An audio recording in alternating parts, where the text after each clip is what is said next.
اے پیغمبر کہہ دو کہ لوگو اگر تم کو میرے دین میں کسی طرح کا شک ہو تو سن رکھو کہ جن لوگوں کی تم اللہ کے سوا عبادت کرتے ہو میں ان کی عبادت نہیں کرتا، لیکن میں اس اللہ کی عبادت کرتا ہوں جو تمہاری روحیں قبض کر لیتا ہے،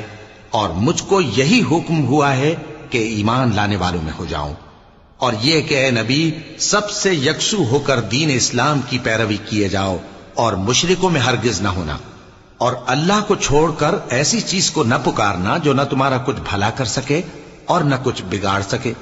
اب اگر ایسا کرو گے تو ظالموں میں ہو جاؤ گے، اور اگر اللہ تم کو کوئی تکلیف پہنچائے تو اس کے سوا اس کا کوئی دور کرنے والا نہیں، اور اگر تم سے بھلائی کرنی چاہے تو اس کے فضل کو کوئی روکنے والا نہیں۔ وہ اپنے بندوں میں سے جسے چاہتا ہے فائدہ پہنچاتا ہے، اور وہ بخشنے والا ہے، مہربان ہے۔ کہہ دو کہ لوگوں تمہارے